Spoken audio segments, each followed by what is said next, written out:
Tired of dealing with annoying flies, fruit flies, and gnats in your home? The Zevo Flying Insect Trap is your ultimate solution. Don't wait. Check out the link in the video description now to get your Zevo Flying Insect Trap on Amazon and enjoy a bug-free home today. Douglas is cancelled as the latest show to fall foul to one-note woke Gen Z kids who speak in political cliches and give off an insufferable holier-than-thou presence. Like when 19-year-old Claudia, Madeline Power, labeled her mother Sheila's, Alex Kingston, toilet flush mid-argument a microaggression, I couldn't help but groan in despair. The character assassination of socially forward Gen Zers had infiltrated yet another show. What followed in the rest of the 4-episode ITV series, written by 62-year-old Stephen Moffat, was a textbook example of exactly how not to write a Gen Z student. At another point, Claudia tells her dad, Douglas, Hugh Bonneville, she really doesn't want to have to cancel him after he is accused of telling a sexist joke, the premise for the entire cancel culture-themed show. She then spends the rest of the show criticizing every exasperated adult in sight for their progressive failures. It seems the phrase, pick your battles, never entered Claudia's lexicon, and her righteous rage leads Douglas to even accuse her of joining a cult. The overwrought character means that you can't take any of her valid concerns seriously. As a socially progressive, forward-thinking member of Gen Z, all I saw was yet another underdeveloped character who has become a caricature for the dreaded social justice warrior. In other words, it is a manifestation of every bigot's worst nightmare for the next generation, that we are becoming volatile snowflakes looking to catch everyone out. I am no stranger to arguing with my own family, older relatives, and even strangers from time to time. I call people out on their behavior where I can, and am steadfast in my political views.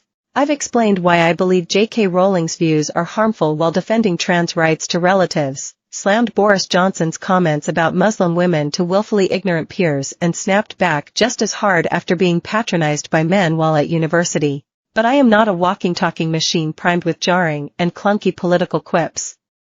Nor do I oversimplify complex debates to the point of self-mockery. Neither does anyone I know.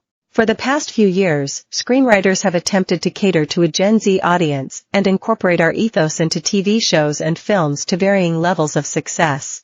Russell T. Davies, 61, although well-intentioned, met similar pitfalls in the Doctor Who 60th anniversary specials, such as the strange discussion about male-presenting Time Lords. It also plagued the Gossip Girl reboot with lines such as "Don't straight shame me" and shaky dialogue about accountability culture. Netflix's Wednesday tackled conversations around mansplaining and the male gaze in a pointed way, and the film Prom Pact included the phrase, "The only thing I hate more than slow dancing is the gender wage gap." Infamously, the Netflix series Ginny and Georgia came under fire from young people after one heated argument between Ginny and her boyfriend Hunter whipped out the horrifying phrase, "Oppression Olympics. Let's go." The show is littered with similarly mortifying, on-the-nose, lines that make you want to laugh. Instead, most people I know are having thought-provoking conversations about intersectionality and how our identity changes how we navigate the world. Even The White Lotus Season 1, which generally does a better job of representation, includes the classic woke child, concerned parent trope. To be clear, this isn't to say that cringe should be removed entirely. It is, unfortunately, a rite of passage for everyone to look back at their younger years and shudder at some of the nonsense that came out of our mouths.